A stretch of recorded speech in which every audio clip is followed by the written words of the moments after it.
everyone, and welcome to the Del Norte Solid Waste Management Authority and with Crescent City and County of Del Norte board meeting, and it's a Wednesday, November 13th, and it's 3:15. So I'll call the meeting to order. And first, would you please take roll? Yep. Commissioner Gitlin? Here. Commissioner Wilson? Here. Commissioner Hawley? Here. Chairman Aniyam? Here. Thank you. And we hope Mr. Sullivan will join us shortly. Okay, the first item is public comment. Any member of the public may address the Solid Waste Management Authority on any matter on or off our agenda. And after receiving recognition from the chair, please give your name and address for the records. And comments are limited to 3 minutes. Is there any public comment today? All right, seeing none, we'll move on to item number 1 is a report from the Del Norte Solid Waste Task Force. And I understand they didn't meet and there was no quorum, so when's the next meeting? November 25th is the scheduled meeting, though they've been having some discussions about rescheduling the meeting, so not all task force members have chimed in on what meeting date works for them. Okay. I did want to bring up, this Good. has actually been ongoing for a couple of the last task force meetings, that they did want to bring up the ordinances and speak to this board regarding those ordinances. They've been last 3 months. Last three months, yeah. So I don't know if you can put that on the agenda. Yes. Shall we put that on the agenda for next month then? Ordinances? There's 2 ordinances or 3? There's 3. 3. Could you put on the agenda for next month then? 3. And hopefully they can meet before then. Number 2 is the consent agenda, where we approve minutes, we approve budget transfers, we approve payment of invoices and payment of invoices. And you have one more that you wanted to add here? Yes, but it's probably worth having that as a separate item. And Sure. Okay. Is there any comment on our consent agenda? Item number 2? Let's see. So, That's the minutes, the budget transfers, Right. invoices. so on item 2.1 on the minutes, just a couple things. There was just Sure. what page is it here now? It's Or number. yeah, what looks like 1, 2, 3. So page 4, there's just a small typo in the second sentence. If there are no, it says known repercussions. There's just little N needs to be. Yes, yes. It's, Third line from the top. under 6, the second, not the second. Yes. 1, 2, 3, page 4. Where it says there are no. Known Known. repercussions. Just an N. Third line from the top. Anything And then, else? yes, down there, further down on the same page, I had a question. It said, when asked about Friends of the County investigation, and being in the RFP, Chairman Aniyam stated it wasn't being treated, it was being treated as a criminal investigation. Is it called Friends of the County investigation? What? I didn't No, I don't know where that came from.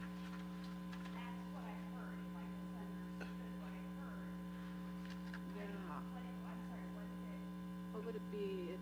It's just the forensic. that's it. It was the forensic county investigation instead of friends. Forensic.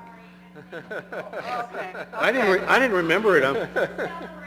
Oh, it's all right. I'm glad Ted remembered that because I didn't remember that line. Is there anything else? See, remove and leave into. Okay, so no. Okay. Then Yeah. I'll move for a. Chair Aniyam, Yes. if I may, Sure. I'd like to just pull 2.3 and 2.4 for a discussion, and here's my reasoning. First of all, I've gone over it, but we are a public meeting, Yes. and we're spending money, and to us, it's all common knowledge. But when $29,048 is being spent for this, and $5,369 is being spent for that, and there is no discussion on it, I think it's incumbent upon us to just make this a little bit more public, and I would like our Okay. director to just explain what this is. We are on television. Okay. People do read these things. Our press is here. So let's be, as I say, we're open, disclosure. So if you wouldn't mind just No. explain what those two expenditures are, Ted, I'd appreciate it. 2.3. Go ahead. Sure. We'll start with 2.3, which is the Clean Harbors Environmental Services in the amount of $29,048. This was for our annual Household Hazardous Waste Collection event, and it's a one-day event where we collect all the household hazardous materials except for those that are explosive and radioactive. And so... That was at the fairgrounds?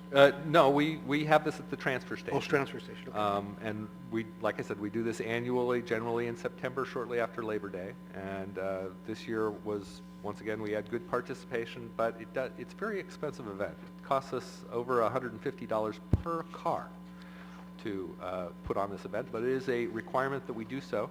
And the amount was reduced slightly from what it was in years prior, partially because Clean Harbors has a relationship with Paint Care, which is a product stewardship program from the paint manufacturers, and so that essentially eliminated all of the expenses that we were paying for managing paint through this household hazardous waste event, and we're hoping that shortly we will be offering those services at the transfer station, but those negotiations are continuing. All right. So this did come in below the budgeted amount. The budget amount was $32,000, and so there is another item we're planning on using all of those funds for another permit fee. Good. That's a good reminder that that's a once-a-year event. And item 2.4? 2.4 is a payment to North Coast Laboratories. The limit of my approval authority is $5,000, and so anytime any payment of over $5,000, except for the standard pass-throughs that we do with Hambro Waste Solutions Group, do come to this board for approval. This is a regular laboratory analysis service that we use, North Coast Labs, and they provide analysis of the water samples that we're required to collect under our orders from the Regional Water Quality Control Board. And as I recall, the city laboratory doesn't have the equipment to do those tests. We've looked into that several times, and the bottom line is, yes, there are several hurdles, namely that we have a different suite of tests that we do, and that there's always some setup time involved in doing the test that there is overlap for, and oftentimes we don't have the notice to have them prepared. And Ted, I just want to say that I appreciate what you're doing in making this a disclosure. I don't like to use the word transparent, but it's what we do. We spend money. There's a perception perhaps in the minds of some in the public who don't think we're fulfilling our commitment and our mission. These are necessary things, and when we're spending the money, in this case a lot of money, I think the public who's watching on television or looks at this afterward has a right to know exactly where these funds are going, and I appreciate your explaining that now. Thank you. Right? Is there a motion for approval of the consent? Also move, Chair. Second, is there a second? I'll second that motion. Moved and seconded. Would you pull the vote, please, Karen? Commissioner Wilson, Yes? Commissioner Gitlin, Yes. Commissioner Hawley, Yes. Commissioner Ania. Yes. Thank you. That ends the consent agenda. Item number 3 is the Directors and Treasurer report. Now might be a good time to bring on that urgency Oh, we item. have an urgency item here that was right. Go ahead, Mr. Ward. Yes, if she hasn't already done so, I'll ask Karen to hand out a sheet of paper that this is our annual waste discharge requirements fee from the Regional Water Quality Control Board. And last year it was $52,000. This year it's $68,000. So that exceeds the amount that we have budgeted, and this payment is due by November 29th. And so payment is due before our next regular meeting, and so for that reason, I would recommend that we bring this on as an urgency item, and I'll ask our legal counsel to explain what's required to bring on an agenda. Just for the record, Ted, I'm looking at 64,000, not 68. Is this? 64,870. Okay, great. Yes. Because I thought it was higher than what you said. So this is the correct number right That's here. correct. And that's budgeted, right? No, What's well, that? that's beyond what is budgeted. Beyond, okay. Right. We had budgeted for, what? 55,000? So it's, That was based upon actual cost of prior year. That, yes. Prior year costs are in my report, but yes, that's based on. So what are we getting for $10,000 more? An excellent question. As we've tried to explain before, essentially the Regional Water Quality Control Boards used to be paid in large part, by revenues from the state. as part of the state was going through the budget crunch, part of what they decided to do to balance their budget is to reduce those payments and put it on the regional boards to come up with a means to finance themselves. And so they've essentially adopted a rate structure for waste discharge requirement permits. These permits are issued for any entity that discharges waste that might impact water. So it applies to landfills, it applies to wastewater treatment works, a variety of other businesses.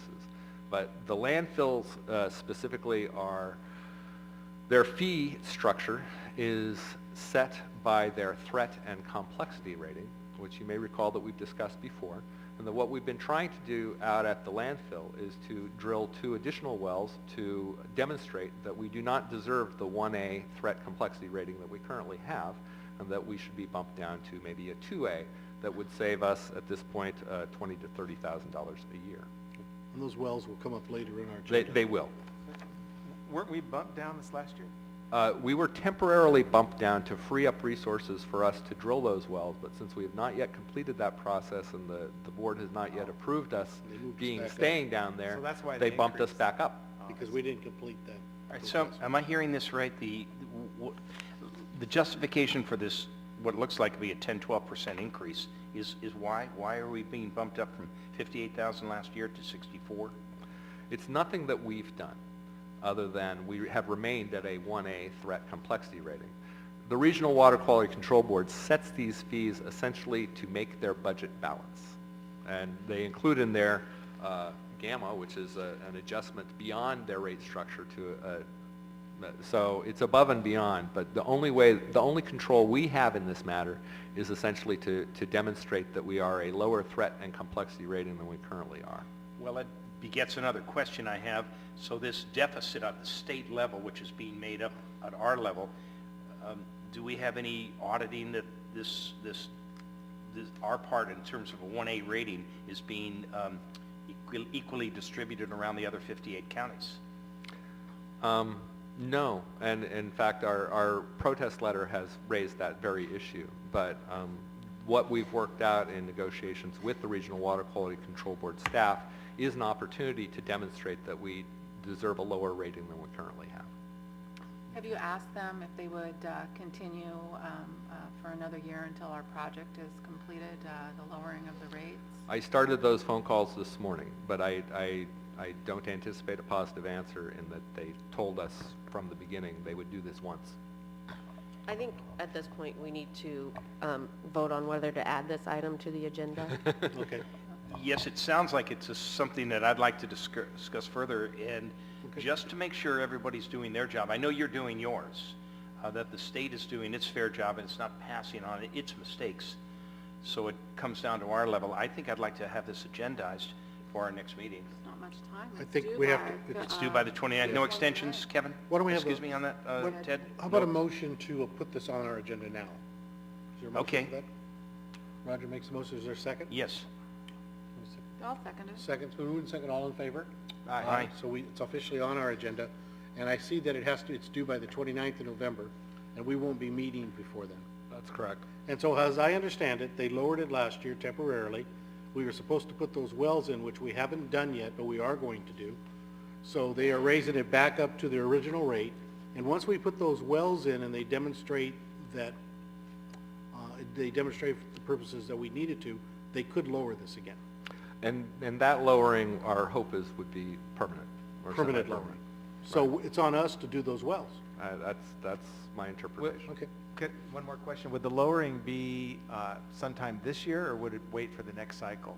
Would the lowering be? It's a good point of discussion.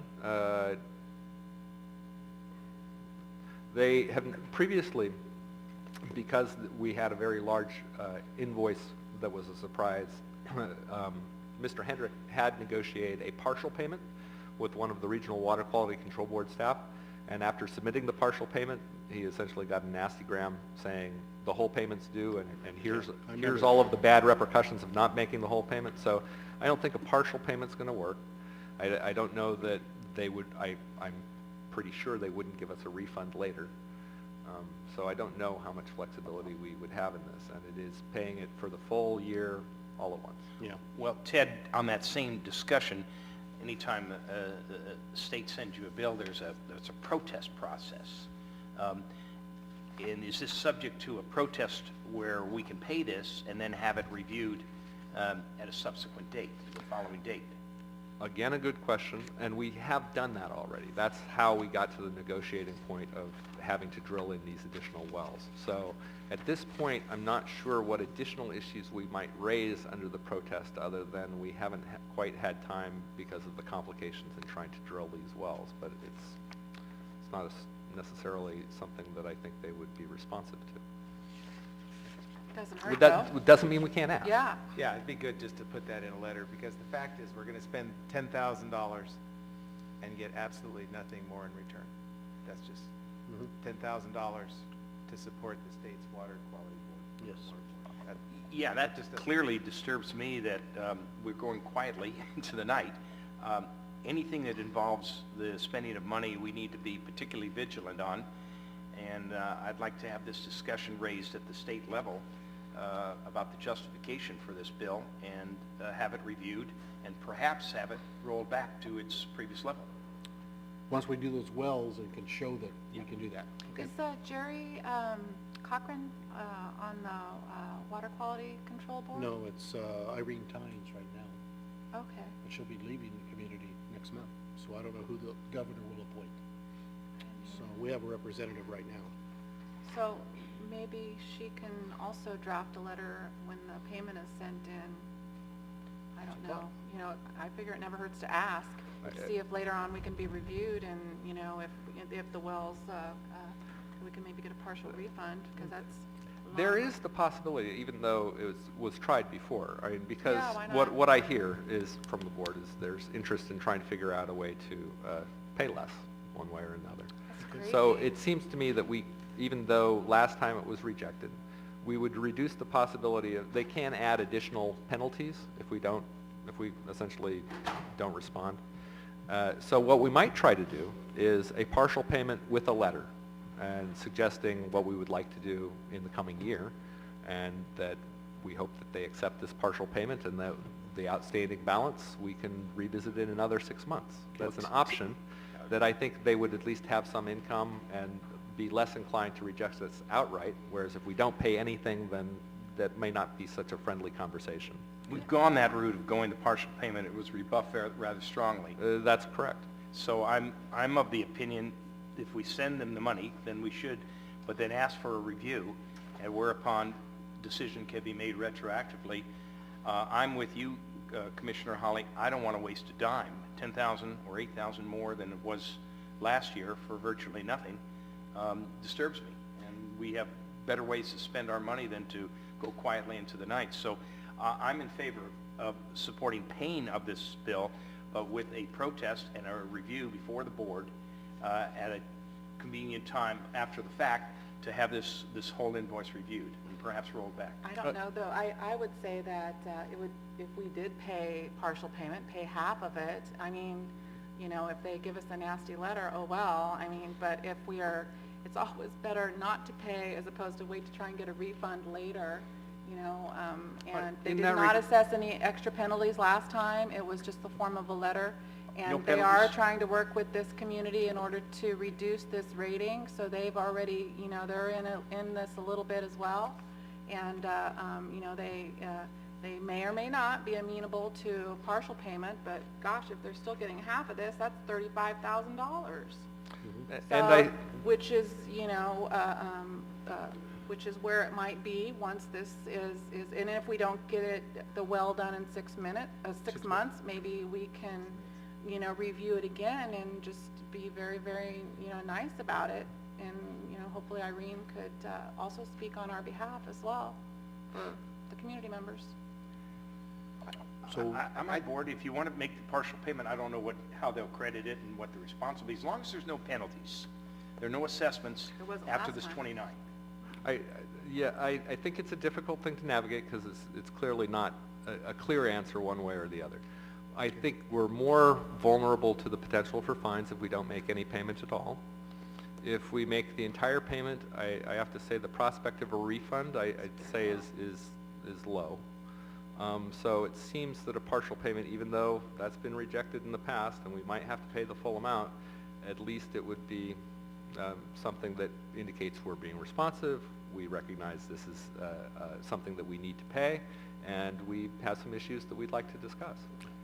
I'd make a motion that we would make, let's say, so if it's $65,000, that, 32,000? yeah, so if we pay $33,000 or $32,500 payment, and along with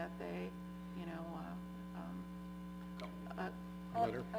a letter that we are working towards what we had agreed upon in the past, and that, with our, Yes.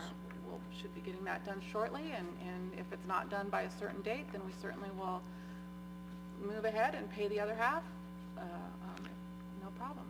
And I will add, if, just to review the kinds of things I'll put in that letter, and of course I will review this with the chair for his signature, but I would include our previous negotiations and where we stand with that, and that there have been unanticipated additional costs associated with drilling those wells. And so that both had added cost and increased delays, and that's part of the explanation. Okay. Is there a second to that motion? I'll second that. It's been moved and seconded. Is there any other board discussion? Just a little bit of discussion. My only hesitancy is that I remember that agreement that was negotiated, and it did say it would bump back up. I'm just disappointed that it did. But I just don't know how that would be reflected at the water board in the future, since they're the ones that are going to make these decisions forevermore. I certainly don't want to make them too upset, because theirs is the singular decision-making relative to our rating, correct? And they can always say no, so that's how I look at it. If they Okay. want to say no, they can, and we'll just have to pay the rest. Is there any public comment on this item, before we move on for a vote? Can Okay. I Yes. get some clarification? Sure. So in the motion, are you guys actually approving the budget transfer also? Yes, but we're only going to pay half of the Okay. bill. We're approving the budget transfer for the 64,000, it's No. about 9,000. No, it's actually, if we're going to do the partial payment, and we'll revisit this covered. issue on a subsequent Okay. meeting, I would suggest not doing the budget transfer. Right, we're not going to transfer that, because it's only a 9,000. Because it's not Less necessary than- to It's less than that. flesh out that budget item in order to make this Okay. first payment. All right, so we're not going to do that. We're just approving paying half of this bill. So would you poll the vote, please? 1 second. Sure. Commissioner Hawley? Yes. Mr. Gitlin? Yes. Mr. Wilson? Yes? Mr. Sullivan? Yes. Chairman Ania? Yes. Thank you. Okay. So we'll move on to, that's the end of the consent agenda. Can I We'll- say one more thing? Sure, go ahead. Would there be any advantage to going down in person? Doing this in face-to-face? There may be. There certainly was last time we did the negotiations, but at this point, I don't know that we have any additional information to present. Till we do our wells. But there may be. Face-to-face generally does yield better results. It's harder to say no face-to-face, so it might be something to consider as a personal visit, and then, just tell them how If we've the- been working to complete the commitment, and it's certainly well worth the time if it's $35,000. I would think that it might be beneficial to take a trip and If the, Make some friends. if that is the desire of the board, I'd Sure. appreciate that as It worked last time. consensus direction, so that. I think that is our direction. it did work last time. It worked last time. We need to work, and I think this board is in harmony and complete in finding all viable ways to save money. Just to willy-nilly accept a $10,000, or I think it's $8,000 increase without so much as a whimper, it rubs against me. So if it means sending you, Ted, down to Sacramento, I'm in favor of that and speaking our case. And I think it's worth it if we get it rolled back. So I think, and I'm getting the consensus from the board that that's the way we'd like to go. Is that? Yes, Okay. I think so. It would be a trip to Santa Rosa. 'Cause that's Santa where the Rosa, Oh, region- Santa Rosa, and that's not And- Sacramento. And I Okay, don't know it's, if Irene would go with you. Okay, All well, right, we'll move on All to right. the director's reports, item number 3.1 through 3.7. Mr. Ward? Yes. So, reviewing activities that have happened. So we did install a locking cap on well SM6, where we did have the toluene hit a few months ago. We did have a customer complaint from Klamath Transfer Station, and we had to clarify that, in fact, we do not, that while at the Gasky Transfer Station and the Del Norte County Transfer Station, we accept brush for a reduced rate.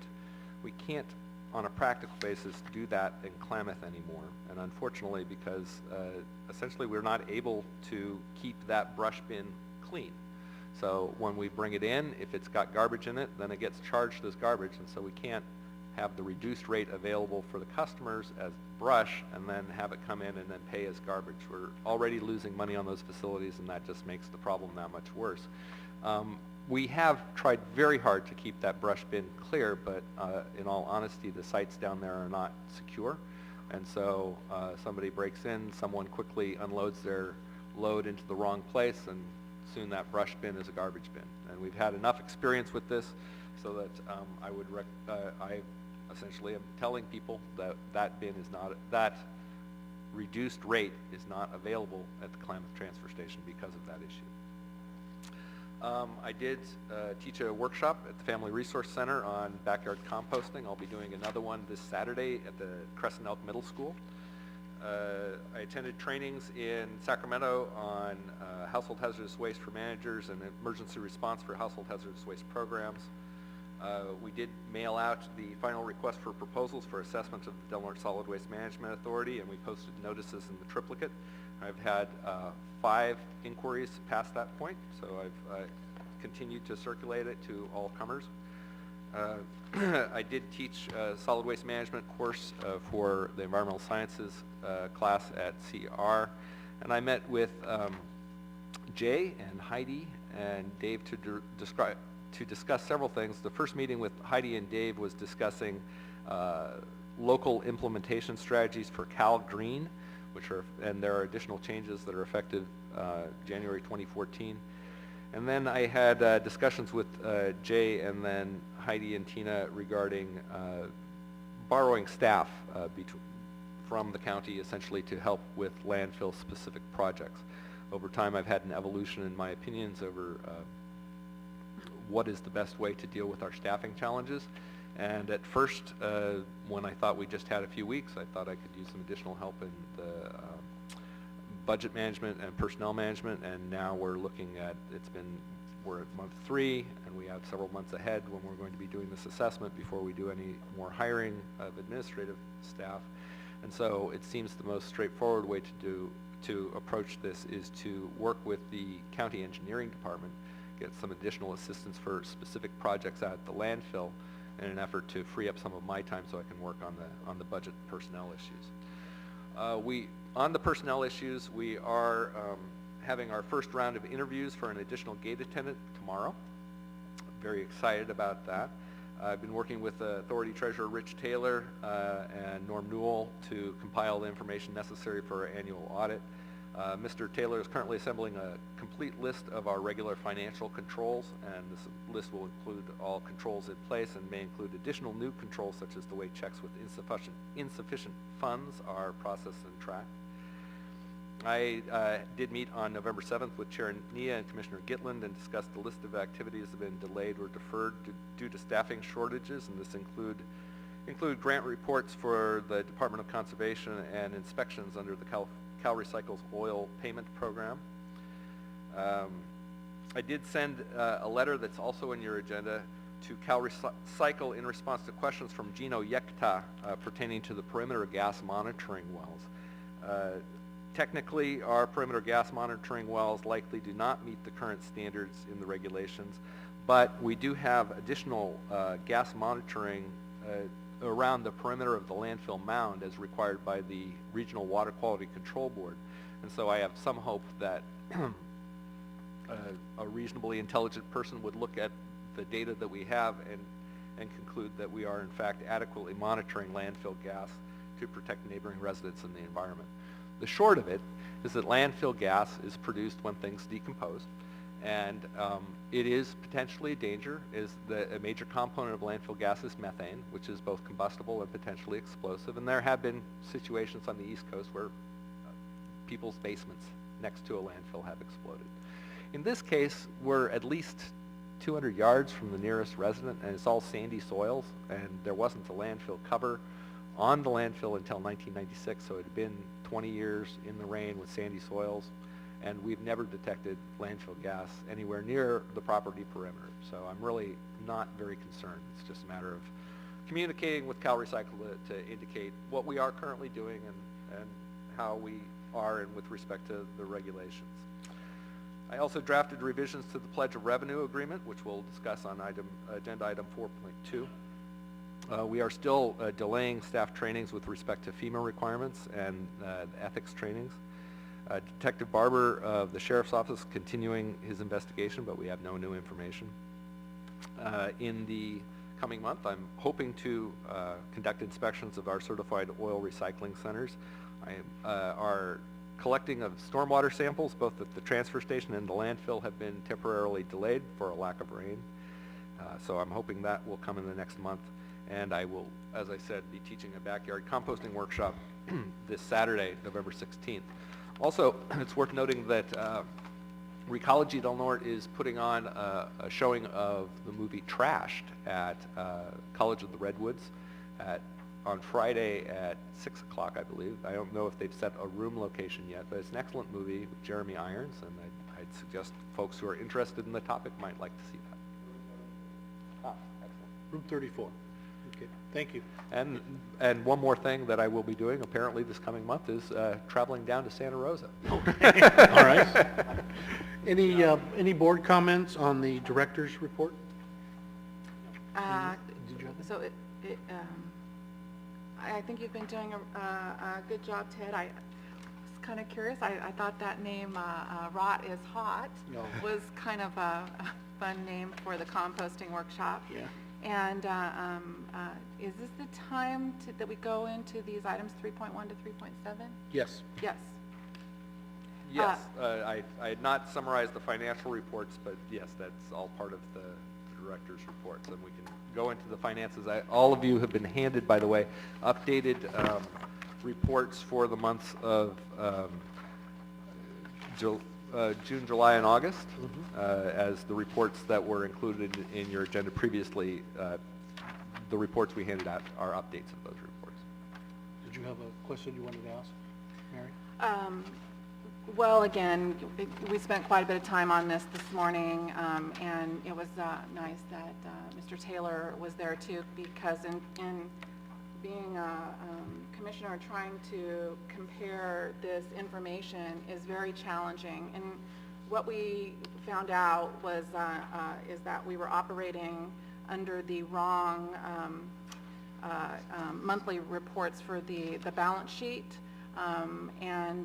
Which in order to correct the $198,000 issue that needed to go back to the county as a prepayment to iBank, that was done previous to the end of the fiscal year. So all of the reports that we have in our packets have been updated. And so then when September came around, the numbers weren't jiving as far as the cash missing, and then also the total assets dropping from 4 million down to 3.7 million. There was a lot of holes. Well, what we figured out is that we were operating with bad data for the previous months. So then that's why these revised monthly balance sheets are included, and they go back that reflect the reimbursement of the $198,000 back to the county, and then so that changed several different factors all along. So, but a big issue again is because it's a cash business. And it's, money comes in and goes out each month, but yet the county operates under an accrual system. and it's very difficult to follow when you're looking at the income for the month, then looking at some of the reports that come from the county. So we were talking about possibly trying to come up with some systems for the board members to follow. The accounts receivable is one, as well as the income and outflow, because it's like we're operating under two different systems. There's a modified accrual system, and so anyway, we were going to maybe set up a meeting to talk about that later, because as a member of the public, we're tasked with looking at all these numbers to double check and to make sure they're accurate, and so we need to have a system that we can do that. When you're looking at a cash system and a modified accrual system, it becomes very challenging to make sure that everything is good. So item number 3.4, this report for September, we did figure out that that one was okay. It was the ones from previous that we have in our packet that needed to be updated. That was a long explanation, but did I cover it?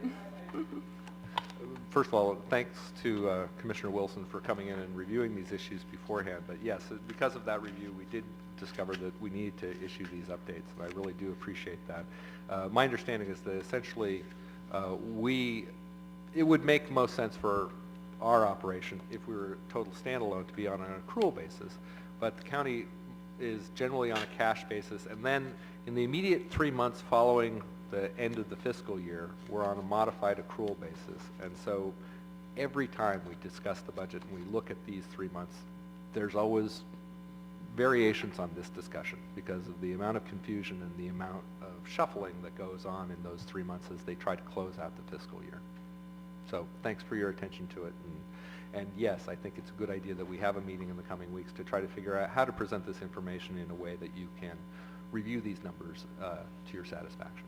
Yeah, because we've got to be able to compare it to previous months in order to see what's going on with accounts receivable and on all the numbers. So anyway, I think we did that. Is that 3 point? That was 3.4. Okay.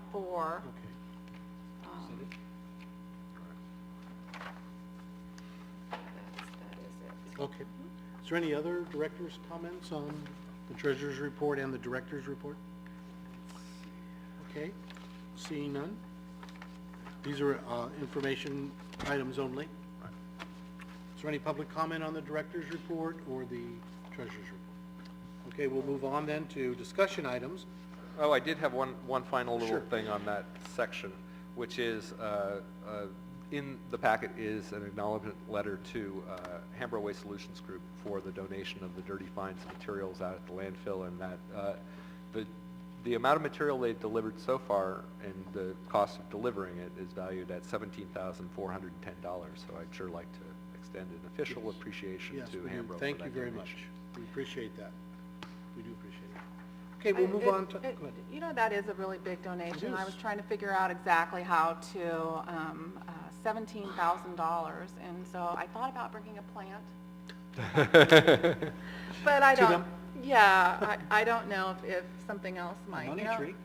It's, a letter is good, but boy, I don't know, just some type of thank you to the community, either a plaque or, I don't know, that's a huge donation. So I don't really know how to, when you're in business, sometimes you will get a letter, it's like, I mean, it's a nice letter, but it just seems as it was just a little something more, because that's a big donation. And annually, we had been giving away the Green Ribbon Awards, and so that's another thing that we have done in the past and certainly would be a deserving acknowledgement.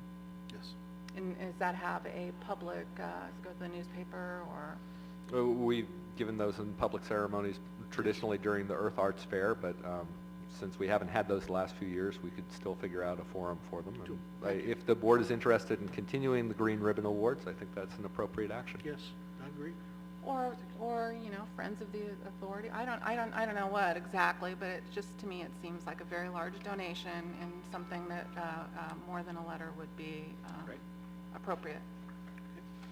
Maybe we'll put our thinking caps on and try and figure something out. Okay, Make a under- holiday if you'd like, Commissioner. Under- It's quite a nice donation. It needs to be acknowledged. Yes. Under discussions on 4.1, the first one is discussion and possible action regarding the quotes for environmental liability insurance for the Crescent City landfill. And we've talked about this already, but you said you had another quote. So. We did. Bill Cochran of the Levitt Group, I hope I'm pronouncing that correctly, did provide us another quote at Rich Taylor's request. And essentially there are 4 different quotes included here. The lowest cost one is $5,710 per year. And the next highest is $7,949, and they go up from there. Generally, though, my analysis I presented at the last meeting, I would still hold by. I still think that if the board believes that it's worthwhile setting these resources aside for a potential emergency, within 3 to 5 years, we would have more resources available to us to address those kinds of emergencies with a bank account than we would with an insurance policy, sadly. And that's no disrespect to this company, but for instance, in my understanding of reading this is while we do have an annual premium, there are exclusions for fire and medical. On a practical basis, there's no medical coverage whatsoever, and the fire coverage is so minimal as to be almost no coverage. The deductible is $25,000, and so we would have to find that out of pocket whenever there would be coverage. And the coverage would cover cleanup if it was done by contractors and, as we discussed before, third-party property damage, which, given the location of the landfill and the different disaster scenarios, the likelihood of third-party property damage seems to be very low. Ted, I concur with you. As a matter of fact, I was the one who actually brought this up, that we need to have insurance, and in doing my due diligence and my reports, I can't find anybody who's ever made a claim. So that should be a red flag right there. I've walked the property where the landfill is. I frankly don't see insurance as being the issue here. So I'm in agreement with you. Of course, that's our responsibility. When I say our responsibility, it's Del Norte County's responsibility in perpetuity to maintain that. So I would be inclined not to go the insurance route. I don't see it as helpful. But at the same time, I think that we could save for a rainy day and pick a number in one of these proposals. I think it goes from $5,700 annually to $18,000 annually. Put the money away at our disposal for perhaps more localized problems that may result from this. So I can't see, after reading all of these policies over, that an insurance policy would solve our needs here.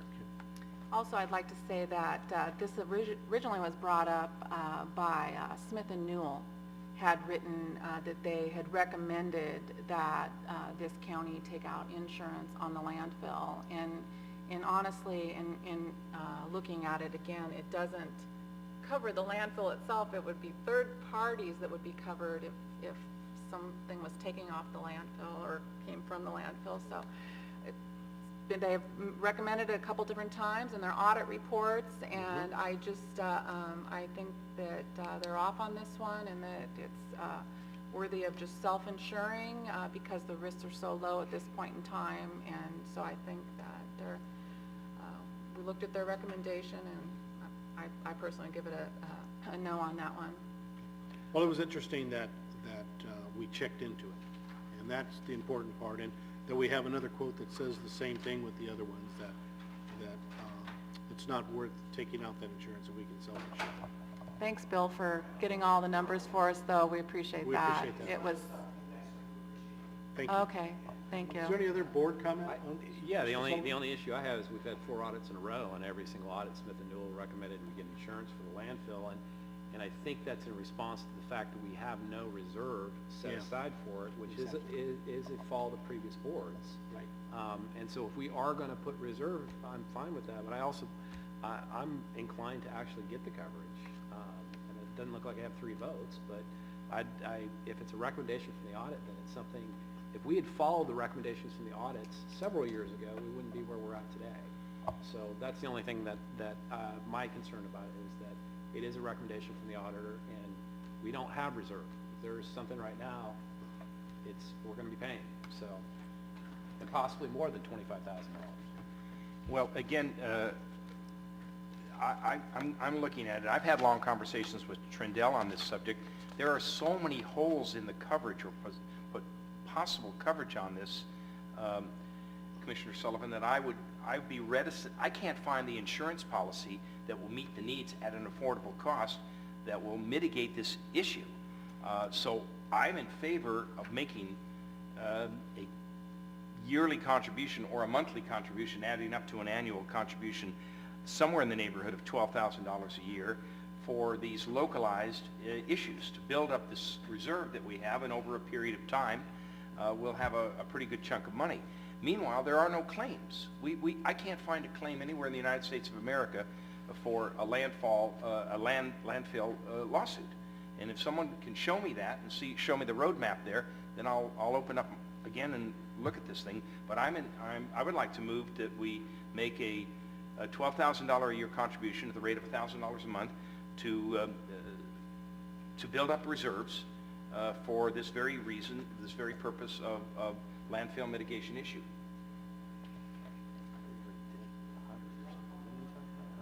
$12,000 a year. Yeah, but didn't we discuss the budget when we did that? We were talking like That would be a budget change that I'd want to look at before. And then we'll put it on, can we put it on for future? I mean, that would be my way to look at this thing, to build the budget up. And if we need to put it on a future, the next agenda, then let's do that. But I cannot see at this point, in looking this over, that any existing policy that's here is going to solve the potential problem that we're going to incur. There's just too many holes in it. Mr. Cochran, did you have a comment you wanted to make I on was your... hoping to hear. Come on up. Yeah. On your coverage. Yeah, I was just going to comment on the fact it looked like that the two proposals, you'd received one from Trindle and one for us, and basically what you're looking at is a couple of coverage parts, and one is for bodily injury and property damage, which is actually like a slip and fall type coverage on the premises. So historically, I guess you would say if kids got out there and started playing and hurt themselves, that had been the one coverage part. The other coverage part was for pollutant cleanup, and that was the third party that he's talking about if the exposure spread to other areas. What Ted's question was in regards to if, for example, you had damage to the, you call it the cover or the fill itself, if there was like an earthquake, for example, that traditionally would be like a first-party claim, so you'd have to have like either fire if it could burn up, like you're talking about the Methane gas? methane gas. Well, I guess Methane.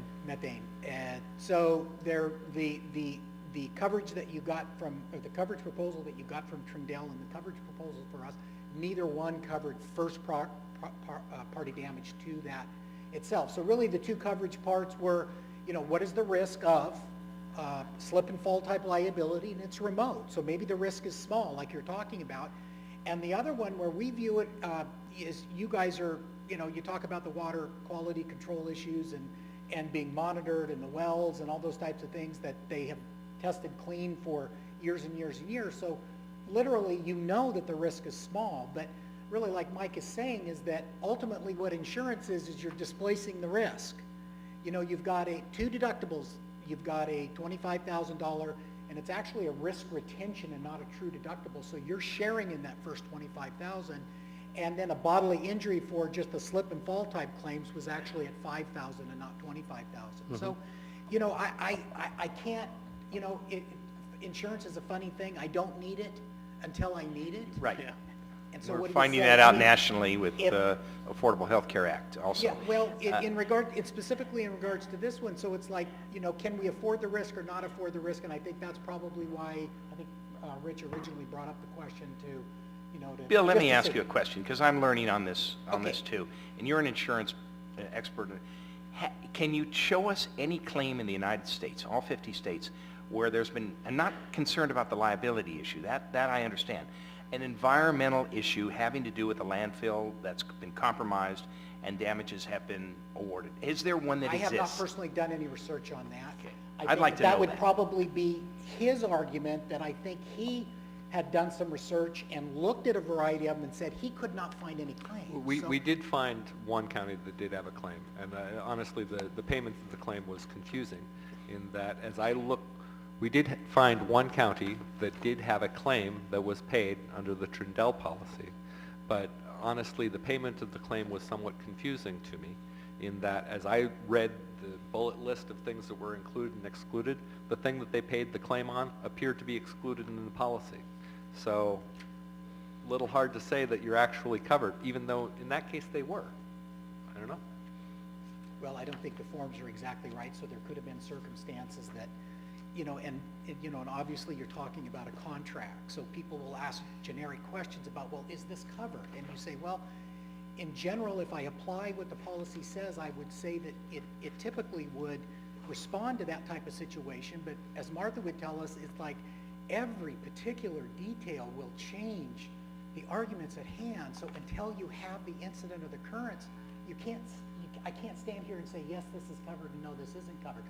The intent of this particular policy is to cover bodily injury and property damage claims to others that would come on the premises, and it would cover pollutant-type issues that occurred as a result of the mass under the cover. If it got into somebody's water supply, or you're talking about the gas that maybe blew up and people were injured, or God forbid, something like Chevron where people were claiming that there was, they were inhaling gases. I don't know what those might be, but that's the intent of both what Trindle gave you and what we were able to find for you from an environmental standpoint. So I think you're right. It's about risk and whether or not we can afford the risk or not afford the risk. Can we put the money away or not put the money away?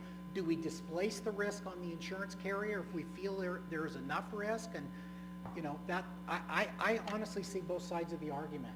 So anyway, but I'm in the insurance business, so I'm selling policies all day long. I'd love to sell you this if you felt like that you needed it and it was within your structure. So if we put out $10,000 a year to save, to get to the $2 million, what, it's gonna take 200 years? I mean, that's what insurance is for. That's exactly Well, We can't afford to wait 200 years to have adequate coverage. Commissioner Hawley, I'm not so sure there is the possibility, and again, I'm conjecturing here. There has never been a claim. We don't have any comparison here. What we would need, if anything, on a $1 million or $2 million, or in this case, a $10 million disaster, we don't know. And therein lies the unknown, and since there is no history of any kind of claim on this, I'm reluctant in here in Del Norte County to move the wheel forward as the one and only example of, I don't see it, that this is the way to solve the problem. Now, unless you could show me, and Ted, this is something you can continue to research, unless you can show me that there has been some history here, good and bad, then I need to be convinced that we're spending the money in the right area for an insurance policy. I was just thinking out loud, thinking to myself here, now I'll say it out loud, is would you mind contacting our auditors and find out what landfills have insurance? I'd be happy to do that. I'd be interested in that because, they may have some knowledge that we don't have on why they're insuring it. Or maybe they were just recommending liability. And so my question is, again, who actually owns that land? The land is owned by the county of Del Norte. So It's our responsibility. It's Del Norte County's responsibility. so any We have to be liability brought to would it. go to the landowner, is that correct? I think you need to ask Martha that question. I mean, if the county owns, from an insurance standpoint, I guess it gets down into the contractual agreements of who owns it, but who's responsible for it as well. I can lease a building, and the building owner has their part in the responsibility, but me as the tenant, I also have my share of the responsibility. So you've got a landlord-tenant situation. I don't know if that's similar. Is that similar here, or? I'm not sure. Well, I'm sure that's what the county would argue. Okay, fair enough. I don't know, so that's a good question. Well, we should check with the auditors. Well, and the other thing I could do too, Chairman, is I can ask our carrier, this is a national A+ rated carrier, and they're providing the form. So I'm certain that they've got some claim history, and That's what we're I thinking. might be able to, I'll just forward it to Ted, I'll get a variety, say, hey, give me a half a dozen Okay. claims that have occurred, and what have the circumstances been? And you know, they don't have to tell me who, but they can give me some generic information, maybe some dollar values, and, you know, you guys can look at it that way also. So this those quote are will be questions. good, this quote will be good for a while then, right?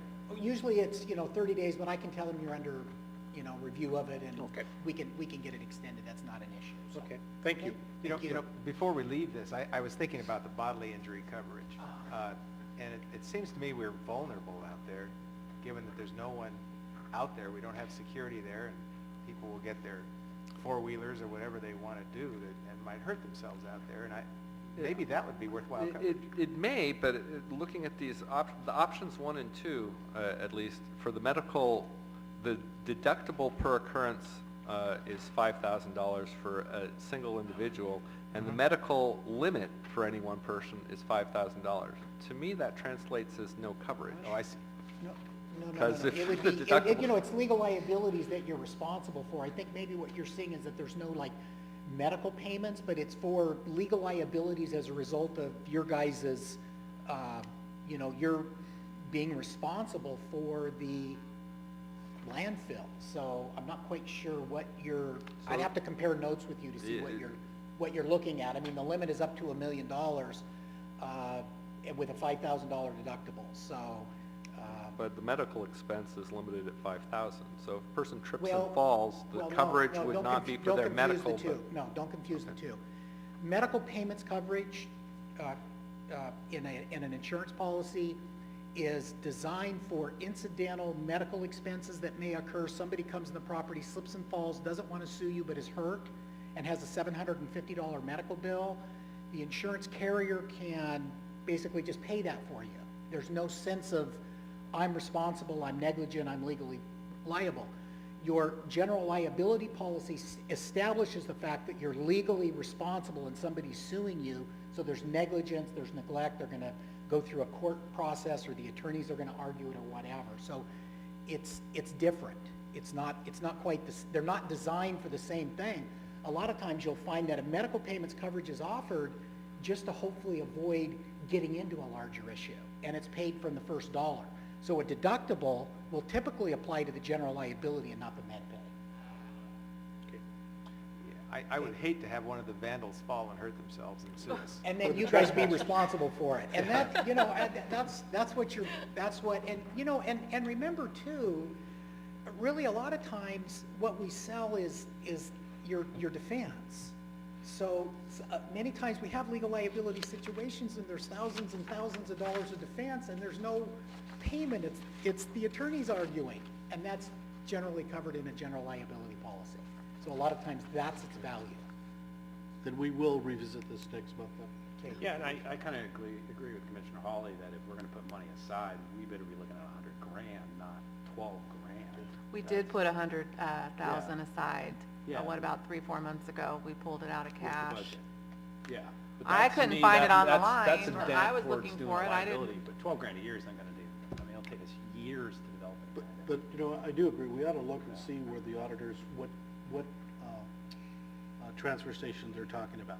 I think we need to know that. And I'll get that information as well and send it. Thank you. to We don't Do we have a have a date? motion, this was just an informational. I don't think we have a item. second on that. Okay. This was just Table it information. for the next meeting, I guess? Yes, we'll Thank hold you. this to the next meeting then. Thank you, Mr. Cochran. Actually, I believe that Commissioner Gitlin did make a motion. He started that to add it, but we have to Are wait till we- budget have time. we withdrawn? There was no second, because we have to wait for budget time for that. Let's go to 4.2 then, Mr. Ward. 4.2 is a follow-on to an item that we included in the last agenda. Essentially, the CalRecycle requires a pledge of revenue associated with the liability for the landfill, and this has been met by a pledge of revenue from the Del Norte County Transfer Station. Essentially, if there are expenses associated with the landfill, this agency has pledged that those expenses will be covered by revenues from the landfill. Revenues from the transfer station. However, in the last few years, as we've discussed at this board, we have been required to make additional estimates for corrective action costs, if there's a potential impact to water or potential impact to non-water release. And we have cost estimates that we've been working out with EBA Engineering, and we have one for the non-water related corrective action to be $522,200. And we do not yet have the water related estimate, but we need to incorporate those into the pledge of revenue. So we've been bouncing this back and forth between the CalRecycle staff, and this is the current status of the draft. The red lines are the additions that I've added, and the items that have been deleted are also indicated in the margins. I did discuss this with Commissioner Wilson this morning, and she was suggesting that it would be good to add a phrase in here about when this pledge of revenue expired. And so I was in communication with Joanne Byrne of CalRecycle, and the language I suggested was adding, probably as the last item, item 13, this pledge of revenue will remain effective until it is revised and replaced, or until the end of the post-closure maintenance period ending on February 2036, whichever comes first. So it's just clarifying that this could be revised and amended. That's the choice of the governing board, but it also could expire at the end of the post-closure maintenance period, which would be 2036. And that would be an end date. You know, you gave me that letter today. And I am telling you, it was very difficult to follow. I made copies for everybody here because it's just so confusing. I was reading her letter that says, and I'll read it quote for quote here. And I know you've talked with her personally, but it says, this facility is officially closed. Certification of closure date, February 7, 2007. As a certified closed facility, demonstration for closure costs and operating liability is not applicable. So again, did I take your copy, that letter? Yeah, that's fine. Okay. Then she goes down here further and states in the third paragraph, the financial assurance demonstration for post-closure maintenance meets all the requirements of the regulation. So the second paragraph says, closure costs and liability are not applicable. And then the next paragraph said, meets all the requirements of the regulations. And then the third paragraph, it's very, very confusing. I'm like, what is the subject here? And then she does a 180 on the next paragraph, which is no financial assurance demonstration for corrective action costs at this time. I don't know what that means, and therefore does not meet the regulations. We're just up in the paragraph before, she stated that because of the certified closed, it's not applicable. And then the following paragraph states that we already meet all the requirements. So I was very confused by her letter. I just think the way that it's written with her subject and predicate is it's confusing, because in one part of the letter it says that, it's not applicable. So, I mean, we spoke about it today and went back over the history of the pledge and, why it was there. I'm just confused on her letter. I could explain that. Okay. If you'd like. So the first paragraph addresses closure costs and operating liability. So that's for an open landfill. This landfill is no longer open. So those requirements, which are covered under the regulations for pledge of revenues, are not applicable to this pledge of revenue. Okay, That's so what can she you says in that paragraph. Repeat that again, please. The closure costs and operating liability are issues that are applicable to open landfills, to landfills Okay. that are taking customers, putting disposed materials in place. Okay. Since this is a closed facility, those costs do not need to be covered by this pledge of revenue. And because they they're are not. open. They're not. And they are not in there currently. Right. Okay. The second paragraph says that the financial assurance demonstration for post-closure maintenance costs needs to be in there. And they're saying that the pledge of revenue currently meets those requirements. Then the next paragraph, they say, there needs to be in this pledge of revenue some financial assurance demonstration for corrective action costs. As I said, those are water-related corrective actions and non-water-related corrective actions. She doesn't say that in this letter. That's what I was confused about. Well, but I'm familiar with what she's referring to, and that's what she's saying. that's what has not been included in this pledge of revenue. And so if you look at items 2 and 3, that's what is being suggested as revisions to this pledge of revenue, so that this pledge of revenue can be adopted and it can meet the requirements of the regulations. And was there anything in there about the iBank liability at all? No, No, so it's not in it's not an iBank liability. This is related. pledge. No. about, okay. Okay. Again, just to read that letter, it is very, I don't know how to describe it. It's just the way that it's written is not clear at all. So I understand what you said, and I do see then that that is included within this pledge of revenue. And again, for me, you know, getting into this, as long as it has, an end date on it, I think that it fulfills a function. You did also mention about the household hazardous. I did do further research on that, and that's in process, but essentially the short answer is that some household hazardous waste facilities, I'm not sure ours is included, need to also have pledge of revenue requirements for when those facilities close. And so, since the only way that we could practically meet that would probably be a pledge of revenue, I was inquiring whether or not that should be included in this pledge of revenue. The answer that I got back was twofold. One, no, because that's a requirement of the Department of Toxic Substances Control, and if it applies to us, a pledge of revenue probably will not meet that requirement. So I've put in inquiries to Brian and Hua about the meaning of those regulations, because they can be confusing, and I don't have an answer back yet. Okay, I'll go ahead and make a motion then.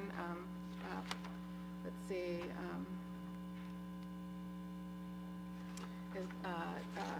To accept, do you need a motion at this time, or do you want to get the amount for Actually, item the number 2? consensus direction to continue negotiating this as a draft with Oh. Cal Recycle, adding the sunset clause that Okay. you had suggested, I think that would be adequate at this time. Do we have Keep in mind that, of course, this will come back to this board and the city and the county and for approval once it's finally negotiated. But I wanted to inform the board what the status of negotiation was to make sure that your input was incorporated. So do we have consent, we have consensus to continue the discussion? Yes, but I do have one more question. Sure. Ted, is this the first such document that's been done? Not In at other all. words, We have a document like this? We have a pledge of revenue in place We do, as we speak. and it has similar language as to 11 and 12 in this particular one? It talks about what happens. in the event of Not 12, dissolution. but 11, 10, 11 are in there. 11's in there? 11's in there. Thank you. Okay, then we'll move on to item 4.3, and this is the discussion of possible action regarding the potential to improve a road at the landfill to enable access to the drill rig to drill 2 investigative wells at the Crescent City landfill. And that's I has to do with alluded the to this previous item. in my director's report. Essentially, the bottom line is that we need to improve a road in order to let the driller get out there. And we can't reduce this waste discharge requirements fees until we drill those wells and get those samples. So it's going to take some additional expense to improve that road. And that may not be ultimately what we do. But essentially, I've got approval from Jay and Heidi and Tina and Rick to work with Rick Lochstead of the County Engineering Department to help me manage this project so that we can try to get these wells drilled as quickly as possible. But part of drilling that well may be improving those roads, and we may do it the way the road department's suggesting. We may choose another strategy, but we have to get the drill rig into the location, otherwise we don't have the wells. So you're asking for up to $7,500 to do that process? Yes, for those construction costs, though, the board should also realize that I am leaning on the county engineering department, and so that line would probably also go down a little bit, but that's already a budgeted line. That seems kind of high. Did you get a bid from Hemmingson? It wasn't a bid. Keep in mind, this is it was a time and materials from the road department. So we did not. $3,000 construction oversight. Well, the construction oversight is actually required under the health and safety plan required by the Regional Water Quality Control Board. So that's Bush Geotechnical. Essentially, we have a driller, and then we have somebody working very closely with the driller to make sure the boring logs are recorded, and we know exactly what is in the soil and what kinds of soils are in the column that just got drilled. And you're fairly sure, though, that, not sure, but when we drill these wells, we're going to find that there is no contamination. So That is my sincere hope and suspicion, but until you actually drill the wells and get the data, you don't know. You don't know. We're hoping for that, which would save us a lot more money in the future. And if it shows what I hope, and that Lower. we'll do the first round of samples, and then from that point, hopefully, we'll be able to just use them as piezometers, meaning we just have a much lower sampling cost on a regular Right. basis. Okay. And are you going to be getting a bid at all from Hemmingson or about putting in? The road improvement portion of this project, I had not contemplated as going out to bid for, because it's a relatively low amount, and time is, we would like to get this done as quickly as possible. How many feet long is it? We're looking at about 400 feet, but it's not a very specified road. It's an access road that is To the having well. minimal improvement. If we go too formal on the improvement, then we start triggering permit requirements. Yeah. So the county road department would do it? That is the plan currently. But I'll be working with Rick, and there may be other strategies.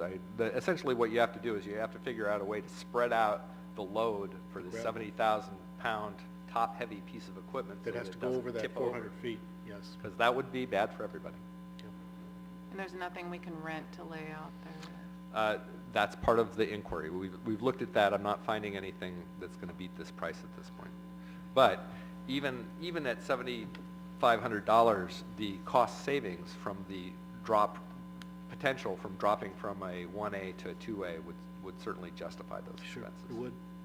Are you going to be putting gravel in there? The plan at this point is to put it down a geotextile and then put about 4 inches of gravel.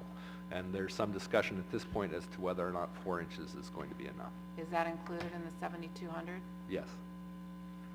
Okay. Any other board comments? Well, I'd like to get a bid from him. Quick question, Ted. This up to $7,500, is this considered a temporary repair? Over time, will this degrade, or are you? It will. Is this somewhat It's an permanent? access road, and it's certainly it's a significant improvement of the access road, without a doubt. But it's And not. that will endure then? It That would. Okay. Okay. The county will be doing this. They're doing it in-house. It's their property, and the county road department will do this 400 feet. So we don't have to go out to bid. Even if it's cheaper? I don't think it's going to be cheaper to go to an outside company. Because you have to put bids, you're going to have to pay to announce the bids and things like that. We want to do this really quickly. Yeah, I would hate to send Ted to Sacramento and not have approved this. I think he needs to show that we keep using the word due diligence, but we'd be using, having our due diligence by approving this and getting that road in so that we can drill those wells. In the context that I would be going down to Santa Rosa and trying to make a pitch that we're really working hard on this, yes, absolutely. Rapid progress helps in that argument. Yeah, That's a very good point. it is. Thank you. Is there any other member comment? Any public comment on this? Okay, seeing none, I'll entertain a motion to approve this,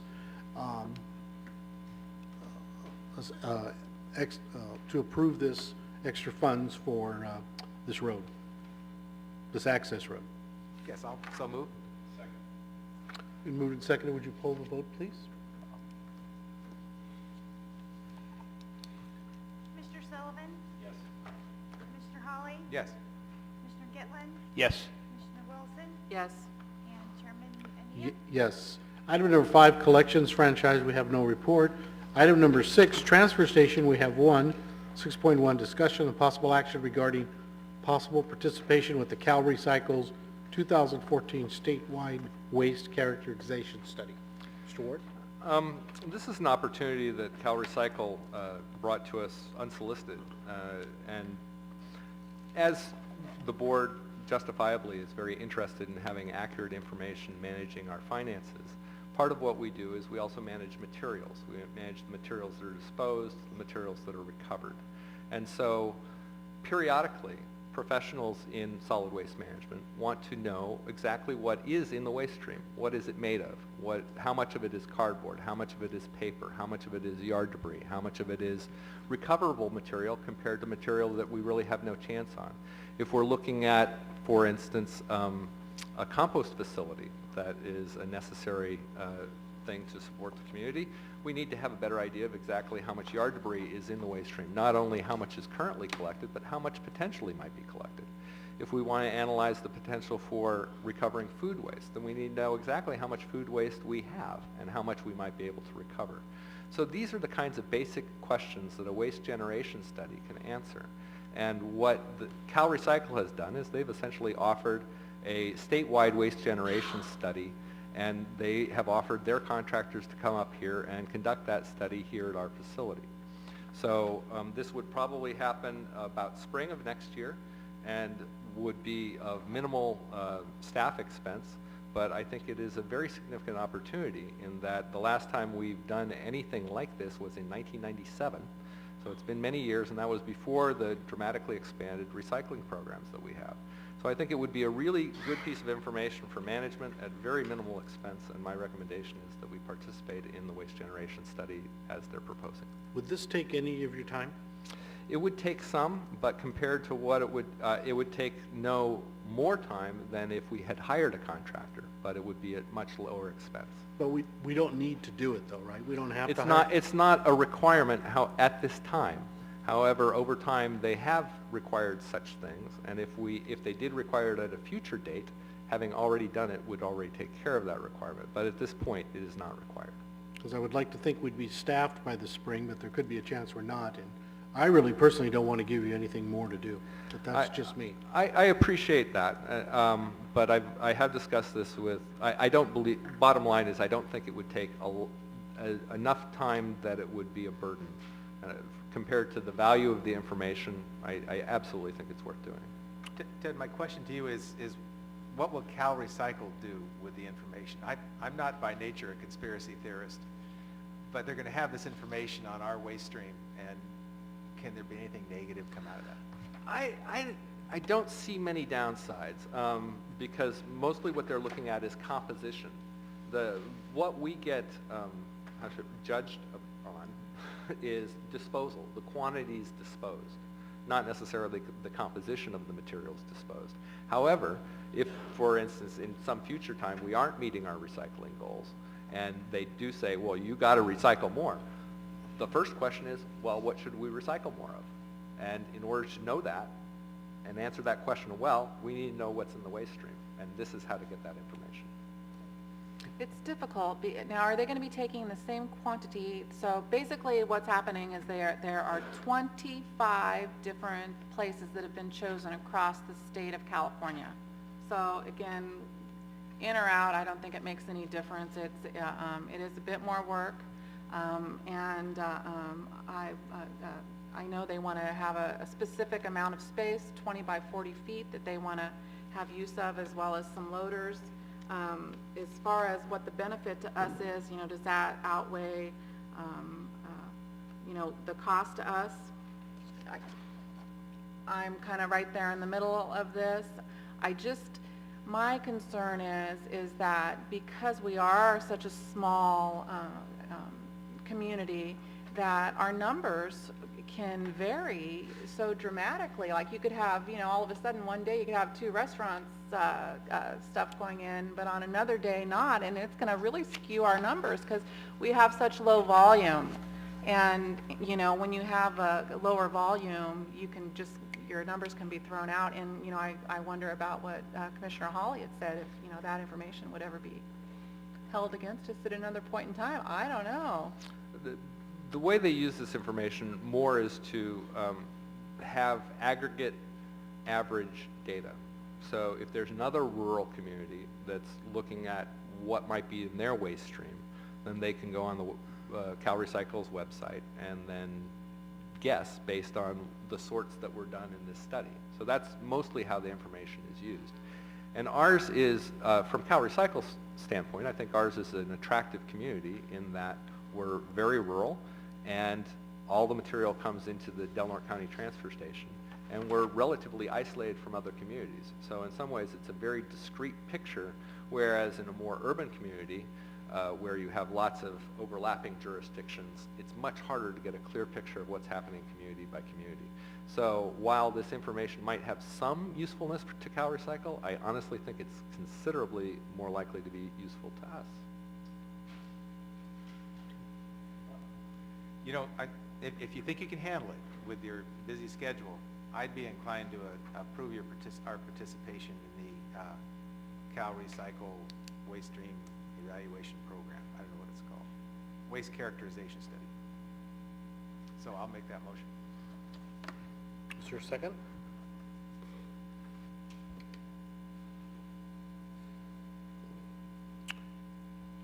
Well, the motion dies for lack of a second, so we are not going to participate in it. Yeah, I'm not seeing the upscale to it. I'm not seeing what's the quid pro quo in for Del Norte County if we put ourselves, I think it's a risk. Well, the Scrutiny one risk. last thing I'll say on this is that we do have an ongoing relationship with Cal Recycle. They've already come up at least on three different items, and they do talk to each other. And so here, from their perspective, they may be viewing as this is an opportunity that's a relatively low cost, and our answer is our answer. They may also know, though, that we do not have a director at this time, and that we have a lot of extra work to do. And so they may understand that.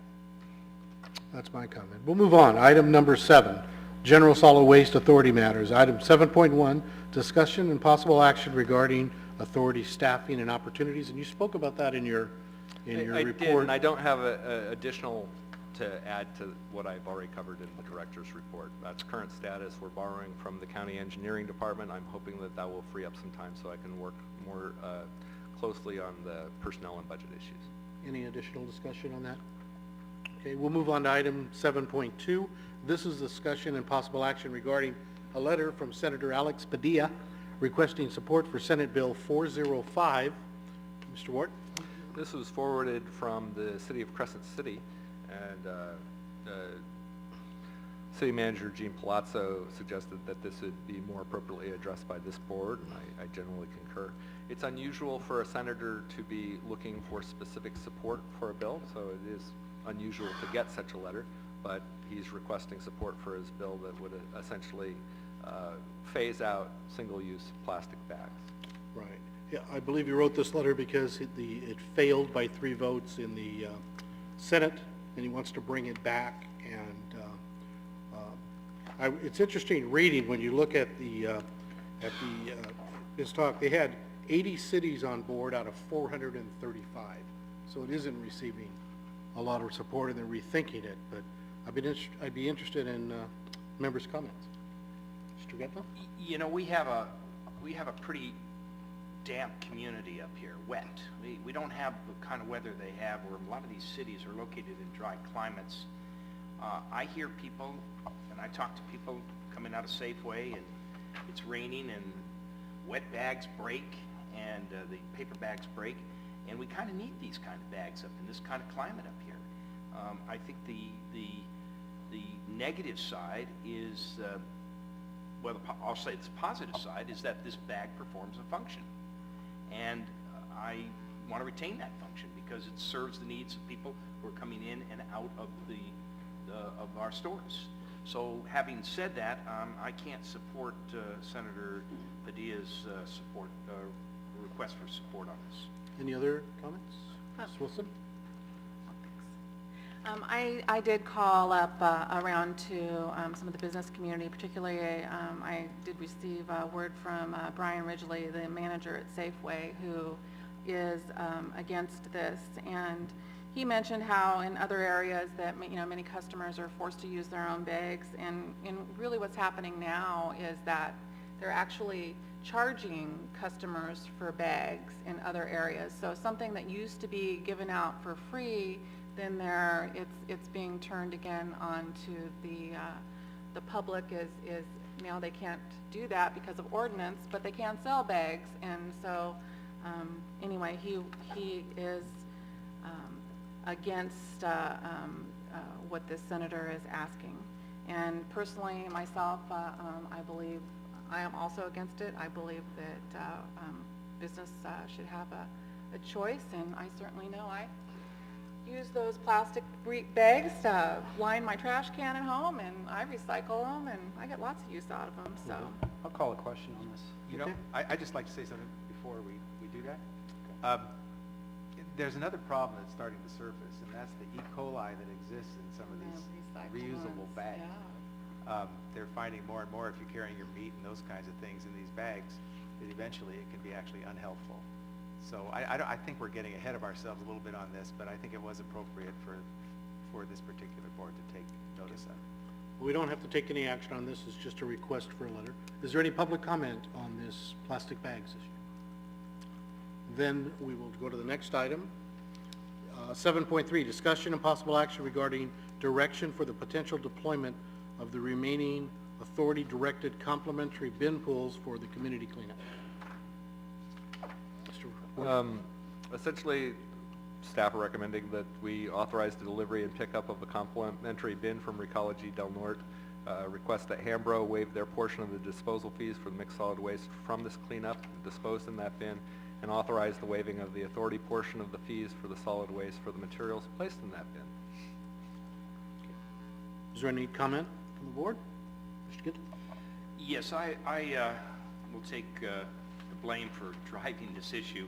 Some weeks ago, I was kind of doing some arithmetic and as to how many Recology dumpsters we had left, and I looked at the city was using 2 out of behind the shopping center out there. So I asked you, Ted, you know, how many do we have left? And it's calendar year, and I see that we are allotted 20, and we were at 19. So I said, well, we have 1 left, and it's now November. So I set up a meeting with Community Development Director Heidi Kunstall and Code Enforcement Officer Dave Mason, who I see are sitting here. And I said, okay, we have 1 dumpster left. Can we prioritize, look at our list, and can you identify where this last remaining dumpster can be deployed so that it will not be squandered? And again, it's a calendar year. So I'd like to defer my comments now to Code Enforcement Officer Mason, if you wouldn't mind come up and share with us the genesis of this conversation and how we selected a particular site. I'd be happy to. In going over all of the cases and everything that county's doing for code enforcement, tried to find the most appropriate location to use this bin, keeping in mind that the tipping fees paid for the bin, paid for the disposal fee ultimately. And Recology Del Norte has already been paid for the bin as part of their contract. It's included, because there's no such thing as free, as we all know. Right. Ultimately, there's a cost somewhere and somebody paid it. The majority of my cases, we go after the person responsible for making the mess in the first place. And so I didn't want to use a quote-unquote free bin for somebody that's going to end up paying for the mess that they made. So that kind of narrowed the search down. So I have an area that I've been working on diligently for the past several years, getting it cleaned up, and made tremendous progress, and that's on Union Street. And what was once probably the worst case of blight in the entire state of California is now a relatively clean area. We had some recent dumping, illegal dumping. An unlicensed contractor dumped some construction debris. Here a pickup truck load, there a pickup truck load. They kind of spread it out a little bit. Caught them in the act, filed charges with the DA. They're being prosecuted even as we speak. But the mess still needs to be cleaned up. Now, the problem is other people saw the piles and added to it. So normally you say, okay, get a conviction, make them pay restitution, but then how do you say, this part's theirs, this part was somebody else, how much, what? So Roger's got some volunteers. They're willing to go out and pick up the trash and put it in a dumpster if they had one. It's in an unimproved county right-of-way, so there's no private property owner to prosecute for it. So it would benefit the community to get rid of these little piles because they attract more piles. And so I identified this area as being one most appropriate for this type of bin, for this type of project. There's also some scattered litter nearby on Broad Street, which is the next street over. And the volunteers have vehicles. They can, if we fill up, there's just one bin, Right. and it'll only hold 40 yards. but if there's room, we can get some of that stuff that's nearby, and they can bring it over and put that in the bin too, and get some of that trash off of the Broad Street, which is also an unimproved road. Where is Union Street? It's off of, It's near Maiden Lane. It's near Maiden Lane. Was affectionately referred to as the Ruth Compound once upon a time. The Ruth Compound no longer Maiden Lane's exists. off Elk Valley? Ask Dean, he'll tell you all about it. If I could just interject, because I'm the newbie in the county, this area is, which, again, Ruth's Compound is near where the old Gordy Brothers, their Super Ed is. It's a little bit to the north and west there. There's an area that most people, you wouldn't see it, Yeah. but it's attracted quite a mess. And it's Union Street, and it's a mess back there. And so when we saw this area, of course, I was astounded by the kind of mess that people can accumulate. I was hoping that we could get this matter cleared up. Now, I should say at yesterday's Board of Supervisors meeting, we identified this area as a possibility of site for future cleanup. And again, I'm underscoring, at no cost to the county. Right. I'm going to say it again, at zero cost to the county. So we have our volunteers from Our Daily Bread Ministries. We just need the proper vehicle in which to put this trash in, this garbage in, and by the end of calendar year 2013, we will have effectuated the proper use of this bin, and then we'll get rid of some ugly blight and hopefully maintain it, keep it clean.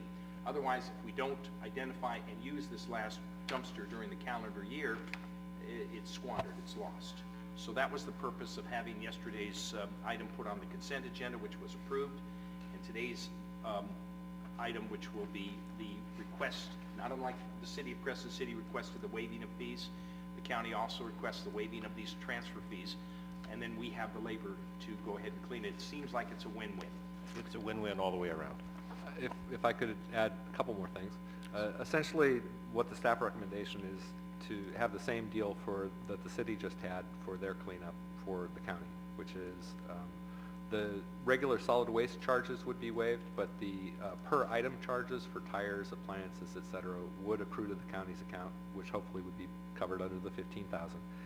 But that's the same deal that the city had. And concurrently, I'd like to acknowledge that on this, Recology has gone above and beyond in that, as you point out, this would be our last bin, but the Union Street cleanup, essentially some of the bins were overstuffed, and so Recology is working with them, and they may deploy another bin at their own expense for that cleanup, which would have been our 20th bin. I'm just indicating that on their own initiative, they supplied another bin, if necessary, for that cleanup that's being done by the city on Elk Creek. Thank you. And let me just add also that we have, under the Vehicle Abatement Program, a means to recycle a limited number of tires. And so the goal is not to go digging into the bushes back in, because I know there's tires back in there deep, but we're not going after those. We're going after the trash piles that are out in view that attract more trash. And so there may be a handful of tires which can be taken for recycling under the AVA program as vehicle parts. So the per item cost, we might have a sofa or a mattress, which is, what's a per item on them? Small. It's like 20 bucks, something like that, which we can absorb out of the professional services line item. So, And Mr. Mason, are you If that's- comfortable if- with if- this project? oh yeah, absolutely, Okay. because the benefit to the community is huge compared to the $20, $40 maybe, if that happens. So, Mr. Chair, I got a question. So, you know, we did vote on this, and I apologize for not asking you at the board meeting, but what is the plan going forward that we do not spend any more money on Union Street? Because we have spent hundreds of thousands of dollars on that area, and we're still going back to clean up. And so my question is, going forward, one, what is the surveillance, or what's going to be put in place to prevent us having to spend more money? And two, I got a really big concern, all these publicly cleanup things. I can see some people taking advantage of this cleanup and charging people to take their trash and dumping it off of Union Street or off of Parkway or wherever. Well, let me just add that Yeah. we're pushing for maximum penalties on the people that we caught. Okay, And one of the things that they're subject to is forfeiture of their vehicle that they used. okay. And if we get the conviction, we're going to push for that. And hopefully the newspaper will cover that, and people know that you can't just take your trash and dump it on the side without there being consequences. we will catch you, we will prosecute you, and you will be punished. And if you take more than a cubic yard into the weeds, which is commercial dumping, first offense minimum is $1,000 fine, maximum is $3,000. So when you guys are publicizing this stuff and it's coming out that we're gonna do cleanup, are we watching that area in advance so people aren't taking advantage that there's a free cleanup coming up? We do our best on that, but, you know, we have limited staff to do that with. There was a suggestion that we look into closing that area, like we did with the Macbeth subdivision in Klamath, because the illegal dumping down there has gone down to practically nothing since they put in that gate there for that undeveloped subdivision. And since there's nobody out there on Union Street anymore, there's really no need for vehicular access. So we should really look at putting a gate there and closing it off, because there's a choke point right there at the end of Maiden Lane. And that would, That's a good idea. it would really limit the people going back in there. Chair Nee, I'd like to respond, and Sure. we're a public meeting, and I appreciate there's no shortage of dump sites in Del Norte County, I'm sorry to say, whether it's Pacific Shores. I don't know if I should be mentioning that, because people might want to dump now in Pacific Shores, or Low Divide Road, or any other areas, but we certainly have to attack this problem on a proactive basis. We've got to start somewhere. I think blight is an embarrassment to our community, and when we're tepid and we're standing off, well, you don't want to do that, and what's your future plan? All due respect, Commissioner Sullivan, I understand this, but we've got to take a proactive stand, and then we need to move forward in calendar year 2014 on securing these areas, because one thing is for certain, people are going through our community and they see certain things, it leaves an indelible impression on that, and the blight does that. Well, I'll move to approve. I don't want to be confused that I was opposed to it. My question is what the follow-up is going forward. Right. And That's so part I'll of- move to approve. Okay. Is there a second to that motion? I'll second. Been moved and second. Is there any public comment on this? I just wanted to say one thing. I agree wholeheartedly, and also, I'll speak for the city, or I'll speak for myself as a representative of the city, is that I would hope that maximum fines will automatically be rendered, and maximum prosecution by our district attorney's office deters this type of action. If our district attorney's office will file at each one when there's proof of this, and our judges will find the maximum, we'll have a cleaner community. Because you have to follow through. We need a partnership. And that has not been done. I haven't seen it done, but I hope it will be done in the future. And so we will pull the vote on this one, please. Can I have a comment? Yeah, you may have. And the third leg of that stool is the newspaper. Yes. And I would like to say that when Mr. Mason came into this community, and came out with a lot of the cleanup, I, in the newspaper, followed through with many, many articles, that more than anything has made a huge impact through the ordinance process. In reviewing the blight ordinance for this body, I did go back and looked at all of the numbers for cleanup and how it's declined over the years. And what was very striking was that the cleanup, or the amount of blight that was cleaned up, started to decrease when Mr. Mason came on board. It was not, it was just dramatically, and then it was not due to the ordinance, but it was traced back to 3 years before the ordinance went through.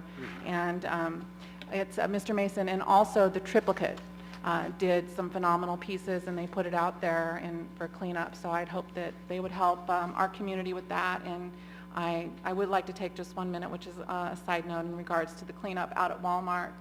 That was I'm so happy that was cleaned up. It's been, as my husband is the county sheriff, there are a lot of crime problems in that particular area. I did feel that was an issue that was at the top of the list in my mind. I drive by there every day, and I've had over two different people that I thought were going to I had to call the police because I was afraid they were going to get hit and killed on the road coming out of that area because of the drug that go on there. They were just couldn't even walk straight, and wanted to write a letter about getting that cleaned up earlier, but I just want to take this opportunity at this point in time that, thank you, because that was definitely needed for our community.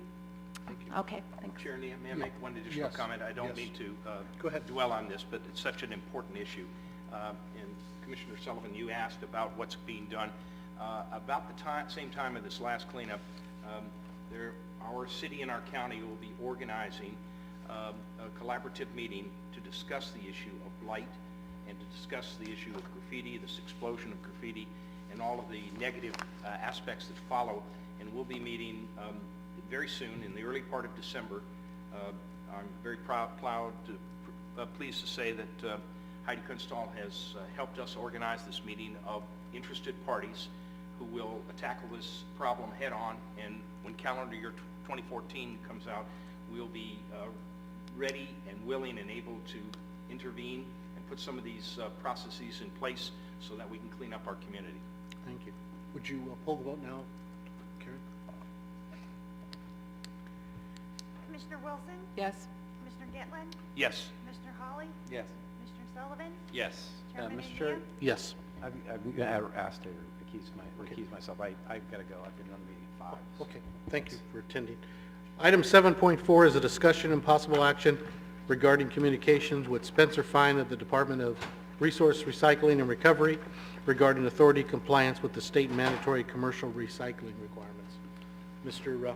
Ward? Yep, this is just following on information for the board that there are ongoing communications regarding our compliance with the mandatory commercial recycling program, and this is the status of communication. One note I thought I would mention is that Mr. Fine was saying specifically the enforcement efforts and rationale for allowing exemptions was required, and I did answer that the Del Norte Solid Waste Task Force specifically recommended eliminating any enforcement in this program. Just indicating the communications. Okay. Well, Go ahead, Ms. Wilson. again, I also took note of that particular, arrow there. If applicable, it asks about the enforcement efforts and the rationale for allowing exemptions. So, again, two things. First of all, yes, the Del Norte Solid Waste Task Force specifically recommended eliminating any local enforcement of this program because the law does not require it. And I just, it wasn't necessary or wise to do enforcement by this body, and I'm really glad that it was removed. I just feel that it's very important that we encourage businesses and give them, cost-saving opportunities to recycle, that should be sufficient as opposed to getting at odds with them and, having an enforcement arm of this body. And what I would ask, though, since you did bring that up, was under it says, if applicable, the enforcement efforts and the rationale for allowing exemptions. And so what seemed to me to apply would be what's actually written in our plan under exemptions is that, what it states is, as individual waste is excluded from state regulatory definition of commercial solid waste, it says this program does not pertain to waste and recyclables generated in association with manufacturing operations in Del Norte County. So that's our exemption. So I was just curious why our exemption wasn't put in here in answer to this question. I don't know. So that's, in reading that, that was the one sticking point I had on this, this correspondence here, and I wasn't going to bring it up, but since you did. It's fine. I don't know. I felt like the exemption was already explained as to the rationale for that exemption, but the enforcement efforts were really not addressed, and so I felt Okay. some response was required. Okay, any other comments? Okay, then we'll move on to the last item, 7.5, and this is a discussion regarding the formation, responsibility, history of Del Norte Solid Waste Management Authority with respect to compliance, and so on. Mr. Ward. Well, I really value the board's time, and honestly, this really deserves more time than it's going to get, because it's, as Commissioner Wilson can attest, having participated in the task force, the Integrated Waste Management Act and all of the things that we do under it are pretty complicated. And a lot of those, essentially, the California Integrated Waste Management Act requires that we have a plan. This requirement was established in 1989, and at the time, what happened is that each jurisdiction, city and county in the state, needed to come up with a plan about how they were going to cut their waste in half by the year 2000. Over time, that requirement has shifted quite a bit in that we are no longer measuring diversion, so we're not spending the time necessarily measuring each recycling program, but we are, our compliance is measured by the amount of materials that we dispose and the programs that we have in place. So this is part that, our compliance with this law is much of what has helped shape our recycling programs, our household hazardous waste programs, the composting workshops that I'm teaching, the education and public outreach that we do, and how we fund this agency. All of those things are folded into the requirements for this California Integrated Waste Management Act.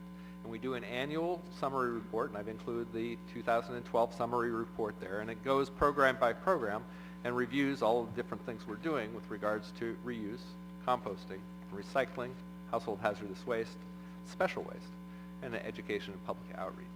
And all of those issues are described in detail there, and I'd be happy to discuss any of them. But the bottom line is that things like the waste characterization study are the tools that one uses to try to implement programs like this. And that we will continue to have the responsibility for implementing these programs into the future, because in the formation of this Joint Powers Authority, that's part of what was handed over to this agency.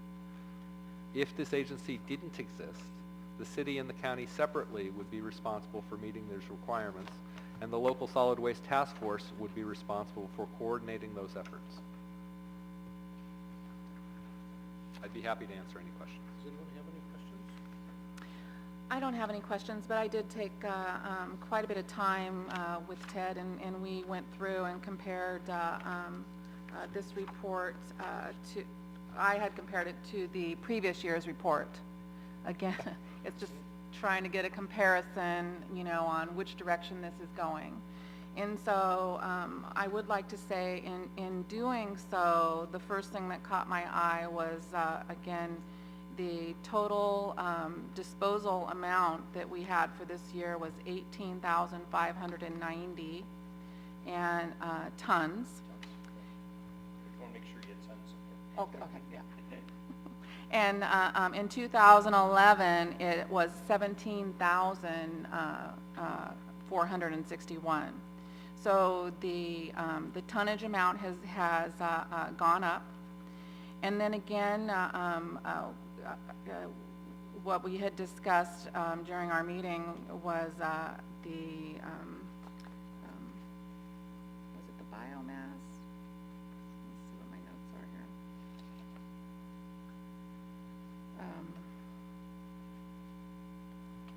Oh, yeah. It's just the different way to report the biomass.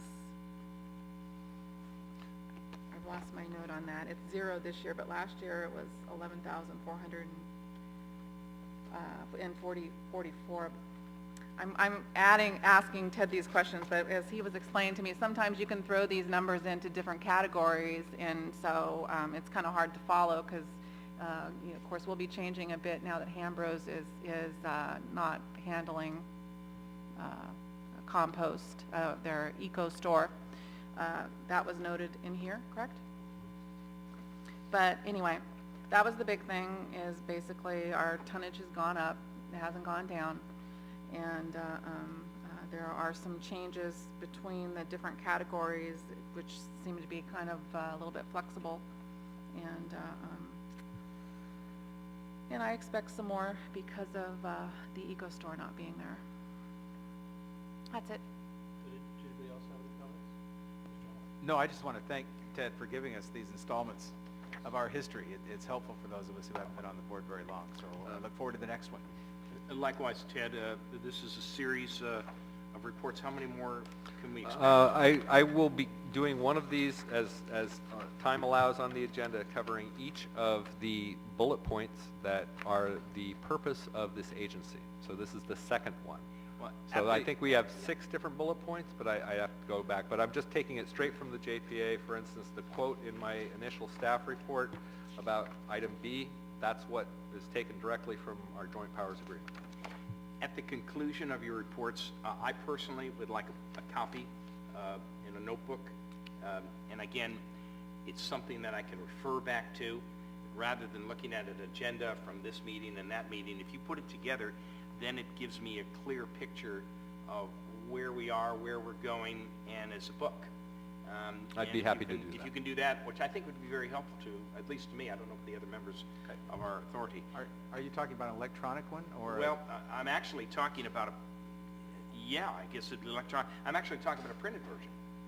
This seems easy to print and to put it in some kind of a binder, and then I can refer to it. Can do. Notice sometimes we're not at a computer, and then I'd like to kind of refresh my memory of where we have been as an authority, and it helps us to define our direction and where we're going. So it's a good report. I appreciate the updating, and I'd like to see it continued and presented in a way where I can refer back to it at a moment's notice. Thank you.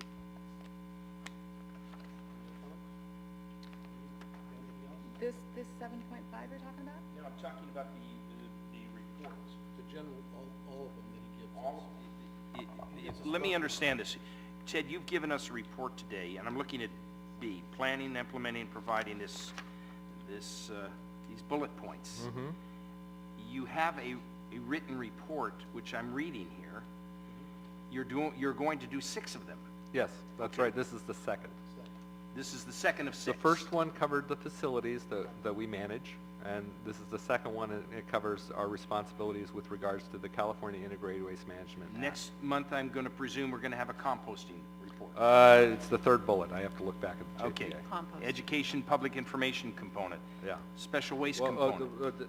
yeah, those are all actually covered within this. Here, This they're in one here. bullet item covers all of those things. All of our, just like the last time I talked about all of our facilities, I talked about the landfill, the transfer station, the Klamath transfer station, the Gasky transfer station. Those are all of our facilities. This one covers all of our recycling requirements, whether they're taken care of by the way we've arranged our contract with Recology Del Norte, the way we're managing the facility at the Del Norte County Transfer Station and working with our contractor at Hambro Waste Solutions Group, or programs that we're doing on our own through separate contractors like our Household Hazardous Waste event or our community outreach through the Triplicate or by Coastal Media. All of those are separate requirements covered by this one bullet. So all of these things are fairly comprehensive, and they have all these different arms, and part of my motivation in presenting this background in history is so that you all understand the octopus you are managing. And it's been good, as we've been going through this at the task force, you know, each one of these may seem like it's a couple sentences. In reality, it's a program, and so that just trying to be familiar with what is being done by this body, and this is what has been the most valuable to go through to learn, is this particular report right here, this annual report. If you go through this, you can see all the different things that are done at different points in time and what the responsibilities. This is something that's given to the state that says, what have you done this year to meet your requirements? And here it says, this is what we've done, and this is the different poundage that came in for this one or that one, or so some of them ask for poundage, some of them just ask for your, you know, how have you been educating your community, and Right. Ted has woven in this last year the requirements for the mandatory, the commercial mandatory recycle. Instead of doing a separate report to say how this body is complying with the Chesborough law, then he's taken that and put into this document, and so then it just has a couple sentences that the state gets that how it's being complied with. So then he picks and pulls the things that are required and put into this one report here is probably the most important for us as a body to know, other than the money. I'll add one more thing.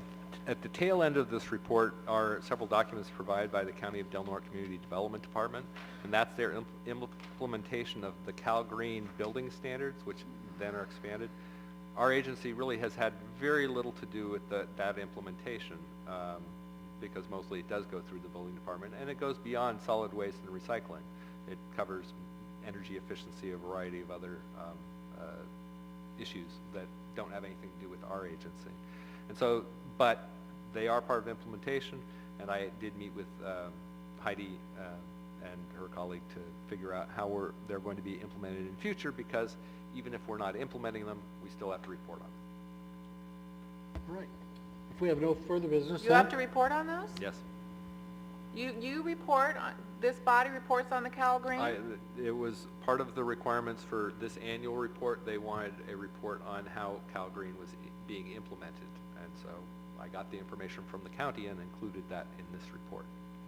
The solid waste reports on how the county's doing that? Yes, that's correct. Huh. Okay. Right, if we have no further business, then we will adjourn to our next meeting for next month. I don't have the date in front of me, but we are in adjournment. The second Wednesday in December. The 11th. The 11th. December 11th, we'll adjourn till December 11th. Thank you for attending.